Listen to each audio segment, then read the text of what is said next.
It's marvelous having these special people here to hear this talk. Because the spiritual path is a path of discovery. There's a beginning, there's a middle, and there's an end. And this is the hardest thing to talk about, the end. But because we got a special group here, I'm not worried about it. If it was just a general audience, some people might get up and walk out because they don't like to listen to or talk about death or even look at it or look at disability. But we're going to look at both today in a big way because this is very important. It's one thing being enthusiastic and passionate about all kinds of things in life, but when it comes to dying, continuing to be passionate about what you're doing, even when you're suffering and even when you're losing all your strength. Morrie did that. Morrie Shwartz did that. And he's teaching us a big lesson. He did this whole thing, Morrie, in his own words. He did the book while he was dying of amyotrophic lateral sclerosis.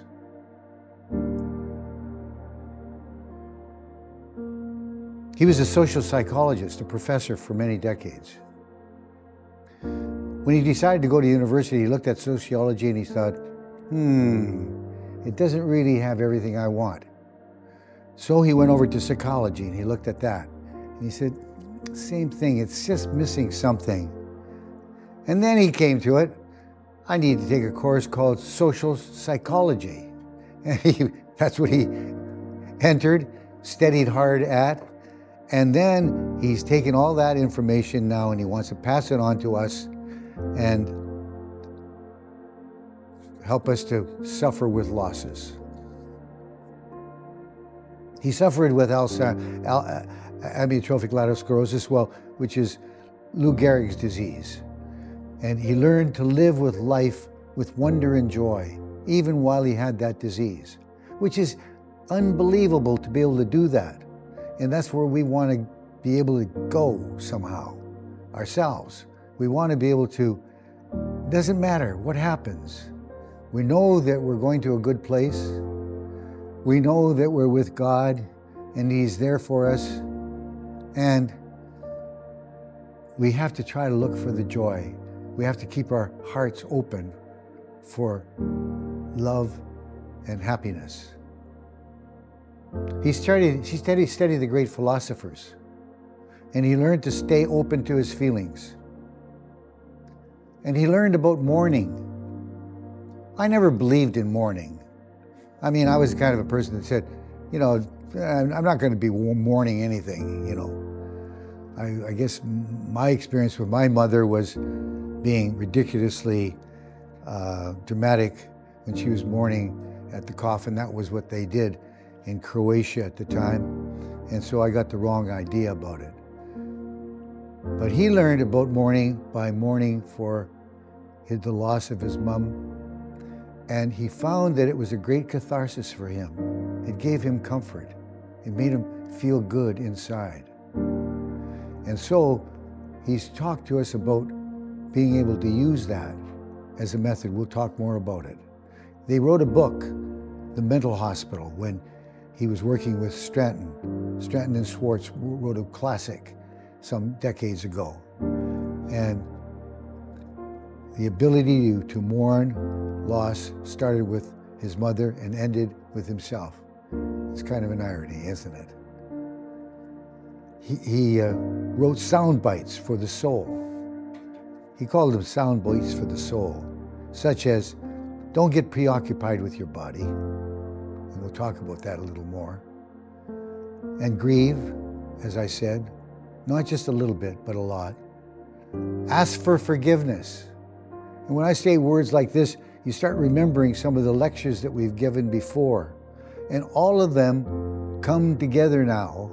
And all of that knowledge we're going to be using for this one big event, death and dying. And suffering at the end, maybe. And so we need everything we can get. So it's good to do your practice now on all these things.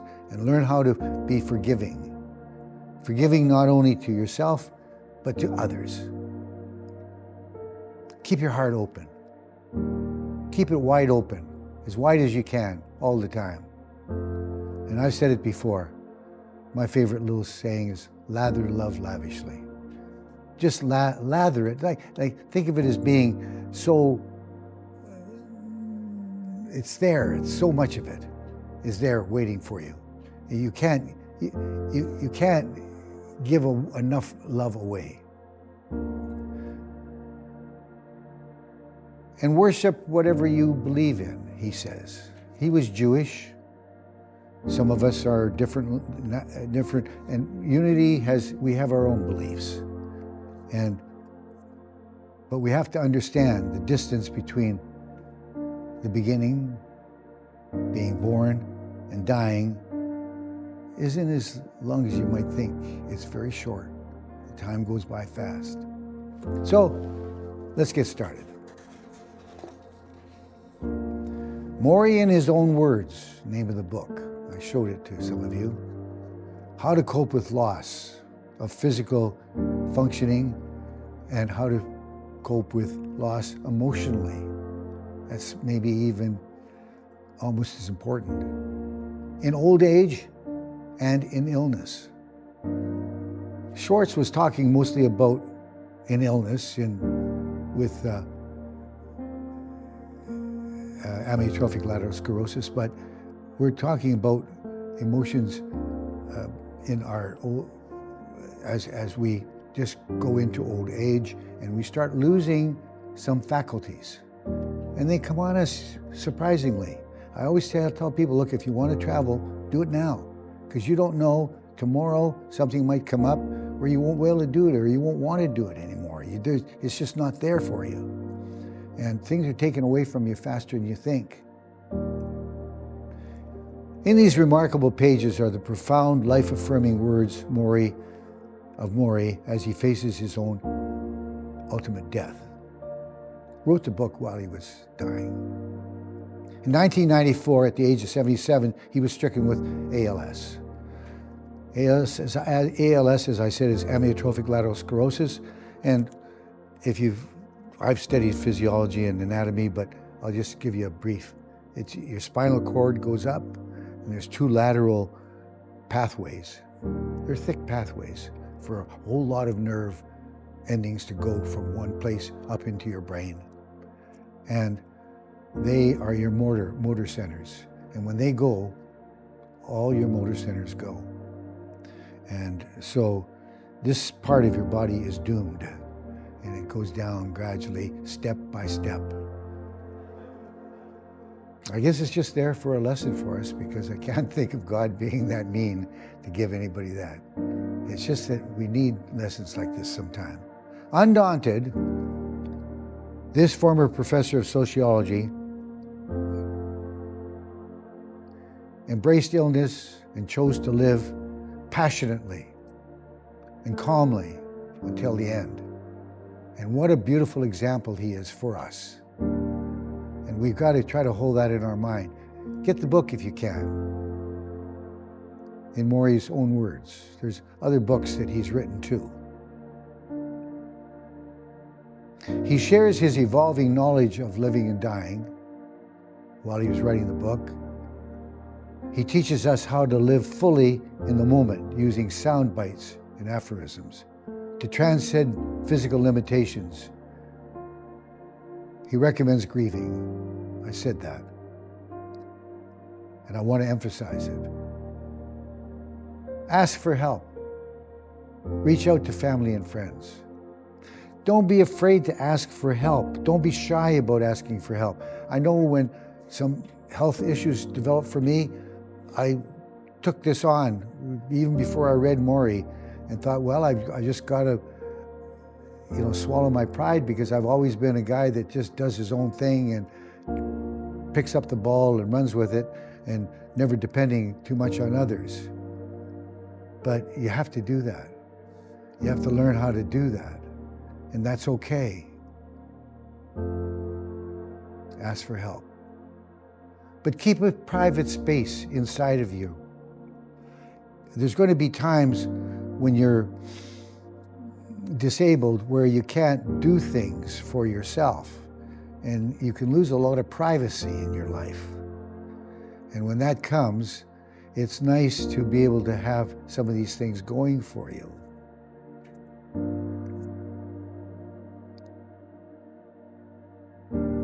There is wisdom here, not only for the terminally ill, but also for those who are letting go of loved ones. This book is relevant to all of us because we all must face the limitations of aging and eventual death itself. So let's look at the aphorisms that he talks about. He says, be prepared for loss. Be prepared for loss. It'll take longer to do things, and you'll be able to do less things. You could take a philosophical look at it and say, well, the way it is the way it is. Use that old Chinese idea. Or you could find new ways to do things. Find new ways. But get as much help as you can when you need it. Don't be preoccupied with your body. When things happen to your body, you think they're happening to your whole self. But there's a lot more to you besides your body. If you talk to the great saints, they'll tell you your body's just a shell, and it doesn't. But your body, you have mind, you have emotions, you have intuition, you have a lot of things going for you, and you can still use those and be grateful for them. But when things are inaccessible, it causes stress. And stress can cause anger. We try not to get angry. But if you do get angry, keep it short. Morrie says, learn to expect things will take time. And if you do get angry, if you really get angry, when you're utterly frustrated and angry, express your feelings. Get them off your chest. You don't have to be nice all the time, just most of the time, he says. I like the way he puts that. And like I said, he said in grieving, don't do it once or twice, do it again and again and again and again. And it'll give you great solace. Let yourself grieve freely. And after grieving, it is easier to face the day and be loving. That's really a nice perk. If you're angry, grieving won't work for you. So get rid of the anger if you can right away. Practice it. Learn to forgive yourself and others. Even expect to feel like a dependent child at times. But don't mix that up with being childish. You're not being childish. You have to be dependent sometime. And make an agreement with your family and your friends to remind you when you're depressed or anxious, because you're going to need that help. You're going to fall off the path, and they're going to give you a little nudge, a little compassionate nudge that's going to put you back on the path. And after you've grieved, be grateful. Be grateful for what you've got left. And that's something we've talked about, see, and we want to learn about gratitude in a big way so that we're ready to do it. So we come full circle now, using grieving as a healthy outlet for your emotions and avoiding at all costs self-pity. We don't want any pity parties, because it's an easy place for us to fall back into. Morrie says, after grieving, I try to be grateful for what I have. People who help me, family, friends, and who I love and cherish. And learn to accept death without fear.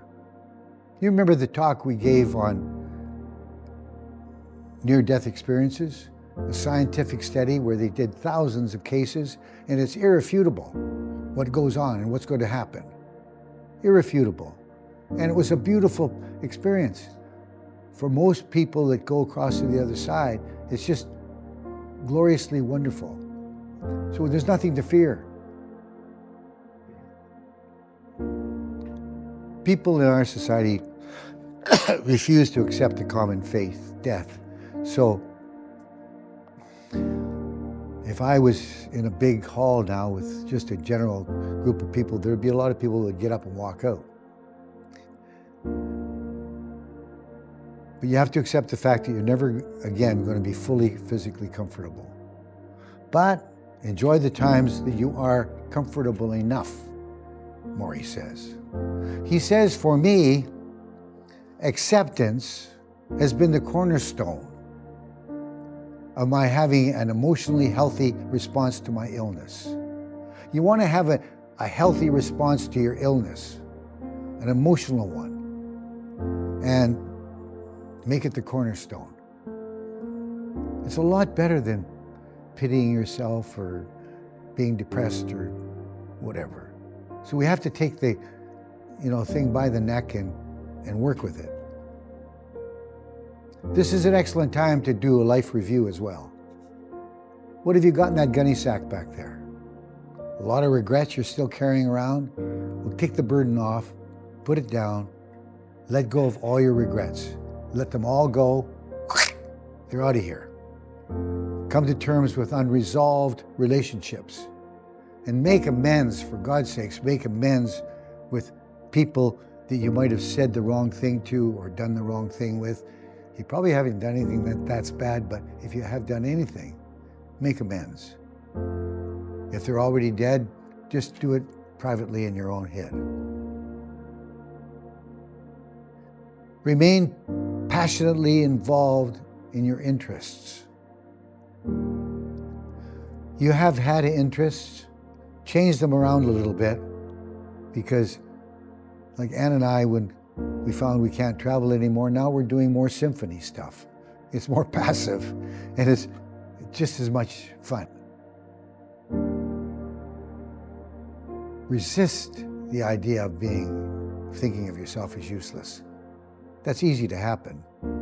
I remember when we were younger, an old friend of ours came to us and said, well, John, when you get older, you get to disappear. And you come into the living room and there's all your loved ones around and they don't pay any attention to you. Because as you get older, well, they're interested in the young things and what they're doing and so forth. You have to be forgiving and you have to understand that.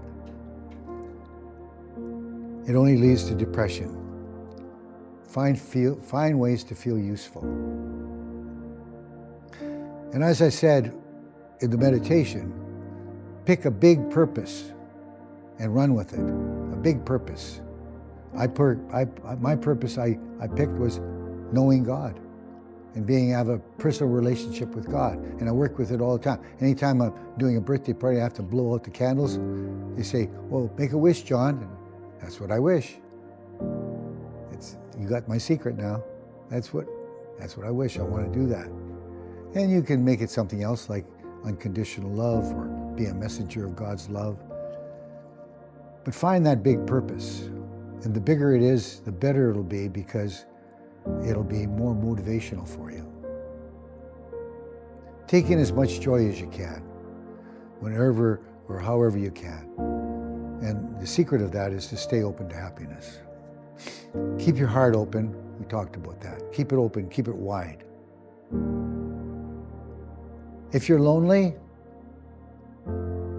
try to develop new friendships or reconnect with old friendships. If it's your goal to have people come and talk to you, turn it around and start to become a concerned listener.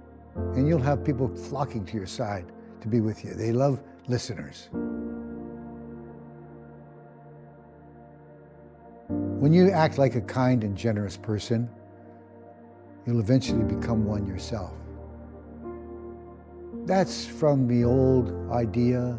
It's a truth in life. You become what you think about all day long. And you need to feel connected with people. You need to feel connected. We need to have a sense of interdependence with others. And that's something I have to work at, because I've always tried to be just a kind of a one-time standalone guy. But people need to be needed.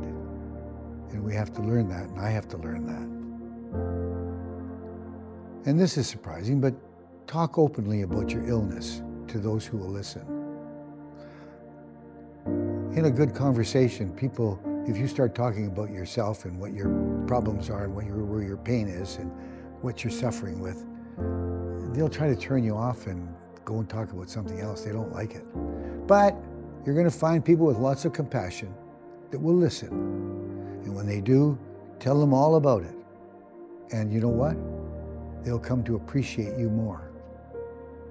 And you'll feel better about yourself when you do it. So sometimes Morrie has discovered things that we have to turn on their head. Maintain a support system of people who care about you and vice versa. And keep that as a very precious thing. Don't make demands on others that are not willing to fulfill those demands. You can ask for help if the person seems a little bit reticent or whatever. Just let them go. Let them refuse graciously. And that's okay, because they're where they're at and you're where you're at.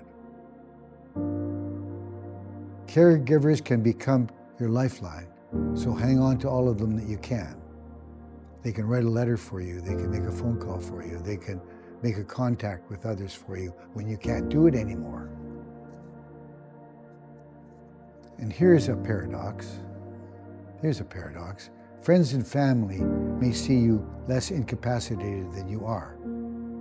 Why? Because they want to think of you as better, getting better. They don't want to think of you as ill. So accept that, but try to convey your current reality to them. The love and affection from others fortifies you and keeps you feeling composed and at peace. So handle it with care. And now it's very important to be kind and loving to someone. This someone is yourself. Love yourself. And don't let an enemy be in the castle.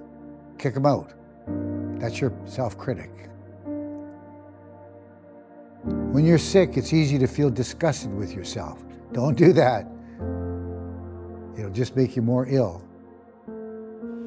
You're the only self you have, so defend yourself with it. Befriend yourself in the same way that you feel compassion for other people. You have compassion for other people. Think of the way you do that and be at least that kind to yourself.